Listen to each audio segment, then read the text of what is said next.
कानून यही नहीं है, भविष्य के कानून और बता रहा हूं। नया बिजली का कानून लेकर के आएगा टेरर। सारे हिंदुस्तान की पावर अदानी को सौंपने का मन बना रखा है।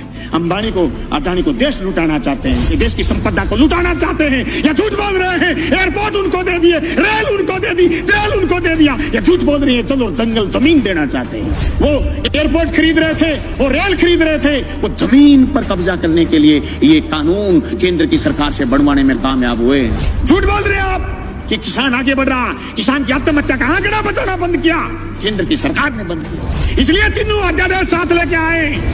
ये क्यों नहीं बता रहे कि एमएसपी पर खरीदेगा, बाहर भी कोई खरीदेगा तो? जी प्रधानमंत्री जी कह रहे हैं, तो प्रधानमंत्री जी तो अच्छे दिन आने की भी कह रहे थे। प्रधानमंत्री जी तो काला दिन वापिस आने की भी कह रहे थे। प्रधानमंत्री जी तो 15-15 लाख खाते में आने की भी कह रहे थे। प्रधानमंत्री जी तो 2 करोड़ रोजगार की भी कह रहे थे। देश में सिर्फ दाढ़ी बढ़ाने से कोई रविंद्रनाथ टैगोर नहीं हो जाता, सिर्फ इनकलाब बोल देने से भगत सिंह नहीं हो जाता।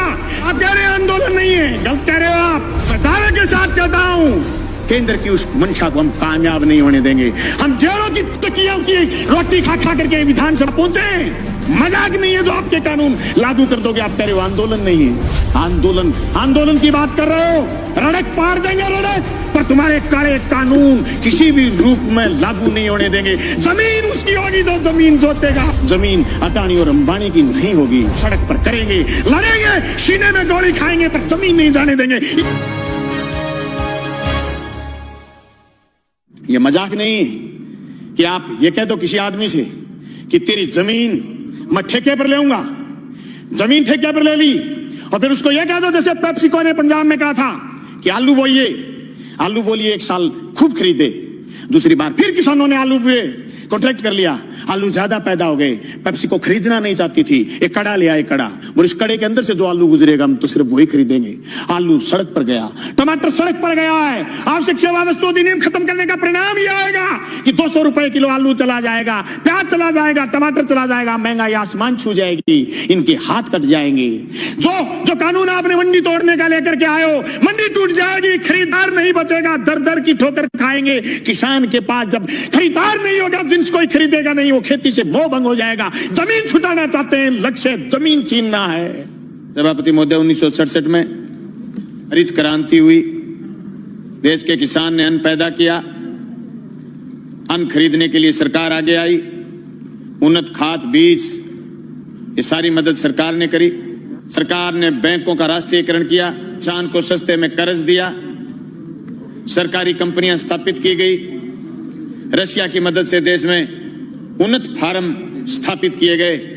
1990 के दशक में आते आते हिंदुस्तान की ताकत ये बन गई थी कि हम खाद्यान्न के बदले इराक से तेल लेने लग गए थे। उसी तेल की ताकत से हिंदुस्तान में उद्योग आगे बढ़ा। 1991 के बाद विश्व बैंक की दादागिरी दुनिया में बढ़नी शुरू हुई। 1993-94 में हमारे देश के उस समय के विपक्ष के नेता जब अमेरिका में गए तो ये कह के आए कि जो नीतियां मनमोहन सिंह जी लागू कर रहे हैं ये तो हम लागू करने वाले थे। ये तीनों अध्यादेश जो केंद्र लेकर के आया है, जो कोरोना के संकट में लेकर के आया है, जो रात के अंधेरे में लेकर के आया है, जो बहुत प्रचार करने की जरूरत थी, उस प्रचार की बजाय दबे पांव लेकर के आया है। जो एफडीआई से बाजार काबू में नहीं कर पाई केंद्र की सरकार, पूंजीपति काबू में नहीं कर पाया, यह आवश्यक सेवा वस्तु अधिनियम तोड़ करके बाजार पर काबू करना चाहते हैं। कि मंडी से बाहर जो ग्राहक बता रहे हैं, किसी ने नाम नहीं लिया सुबह से कि ग्राहक मंडी के बाहर कितने किलोमीटर दूर खड़ा होगा, ग्राहक कौन से गांव में खड़ा होगा, ग्राहक किसान की फसल खरीदने के लिए किसान के खेत जाएगा या उसकी डोर जाएगा या फिर गंगा जी के घाट पर जाके खड़ा हो जाएगा और यह कहेगा कि मैं तेरी जींस 1000 रुपए क्विंटल में खरीदूंगा, देनी है तो दे, नहीं गंगा जी में डाल दे। यह आश्वासन आज तक, जून से लेकर के आज तक किसी ने दिया नहीं। सभापति महोदय, कोरोना के संकट में अगर देश में कोई चीज जिंदा थी वो थी कृषि, और कृषि संकट को आज वापिस तेजी से गहराने का प्रयास किया जा रहा। ये मेरे बड़े बोले भाई कह रहे थे कि कृषि को उभारने का काम किया जा रहा, नहीं, झूठ बोल रहे हो। 2015 में आपने सीएडी खत्म की, सिंचाई क्षेत्र विकास विभाग खत्म किया केंद्र ने। झूठ बोल रहे हो, आपकी कृषि को उभारने का काम कर रहे हो। आपने बोनस जो राज्य की सरकारें देती थी खत्म आपने किया। झूठ बोल रहे हो आप कि किसान आगे बढ़ रहा, किसान की आत्महत्या का आंकड़ा बताना बंद किया केंद्र की सरकार ने बंद किया। सभापति महोदय, खेती खेती नहीं, ये जमीन भी बेचना चाहते हैं बड़े पूंजीपति के हवाले, इसलिए तीनों अध्यादेश साथ लेके आए। एक दूसरे से जुड़े हुए ये चीज, इनको अलग नहीं किया जा सकता। ये क्यों नहीं बता रहे कि एमएसपी पर खरीदेगा, बाहर भी कोई खरीदेगा तो जी प्रधानमंत्री जी कह रहे हैं, तो प्रधानमंत्री जी तो अच्छे दिन आने की भी कह रहे थे, प्रधानमंत्री जी तो काला धन वापिस आने की भी कह रहे थे, प्रधानमंत्री जी तो 15-15 लाख खाते में आने की भी कह रहे थे, प्रधानमंत्री जी तो 2 करोड़ रोजगार की भी कह रहे थे, पर हुआ तो नहीं। कैसे मान लें? कागज से मानेंगे, कलम से मानेंगे, लिखित में मानेंगे, और आप कह रहे हैं आंदोलन नहीं है। गलत कह रहे हो आप। पीपली का किसान पूरे देश में छाप छोड़ के गया। अरे हरसिमरत कौर इसलिए इस्तीफा देकर चली गई कि आपकी जमीन, उनकी पंजाब में जमीन, राजनीतिक जमीन खिसकनी शुरू हो गई थी। अरे राजस्थान में 800 850 मंडियां लगी थी पिछली रबी की फसल तुलाई में, और 30,000 टोकन कटे हुए रह गए, केंद्र की सरकार ने बंद कर दिया था।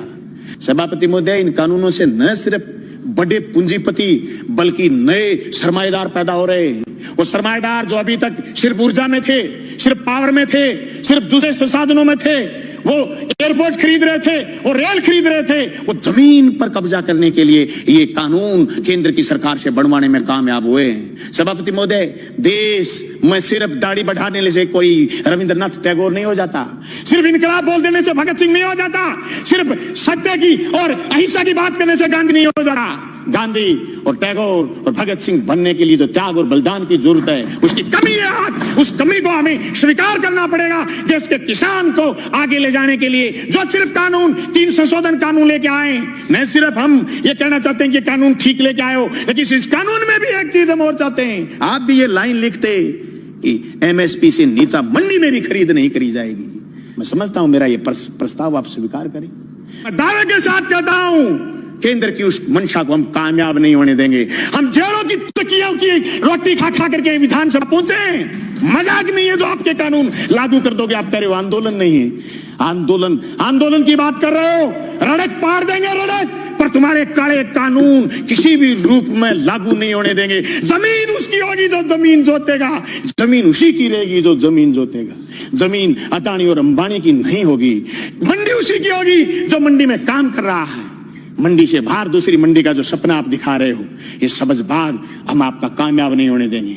सभापति महोदय, मैं उस नहरी क्षेत्र का किसान हूं जहां आज से 20 साल पहले सीएडी ने खाड़े बनाए थे।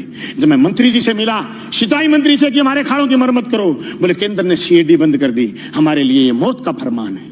ये तीनों कानून भी मौत के फरमान है। सभापति महोदय, मैं ये कहना चाहता हूं, ये सिर्फ 3 कानून यही नहीं है, भविष्य के कानून और बता रहा हूं। नया बिजली का कानून लेकर के आएगा केंद्र। सारे हिंदुस्तान की पावर अदानी को सौंपने का मन बना रखा है। अंबानी को, अदानी को देश लुटाना चाहते हैं। एनजीटी पर स्पेशल कानून लेकर के आ रहे हैं। पर्यावरण पर कानून लेकर के आ रहे हैं। पर्यावरण के नाम पर जो असम से कोयला नहीं खोद पाए थे, उसके खिलाफ ये कानून लेकर के आ रहे हैं। ये देश की संपदा को लुटाना चाहते हैं या झूठ बोल रहे हैं। एयरपोर्ट उनको दे दिए, रेल उनको दे दी, तेल उनको दे दिया, ये झूठ बोल रही है। चलो जंगल जमीन देना चाहते हैं। हम इसकी मुखालफत करते हैं। न सिर्फ मुखालफत राजस्थान की विधानसभा में करते हैं, सड़क पर करेंगे, लड़ेंगे, सीने में गोली खाएंगे, पर जमीन नहीं जाने देंगे। इनकलाब जिंदाबाद।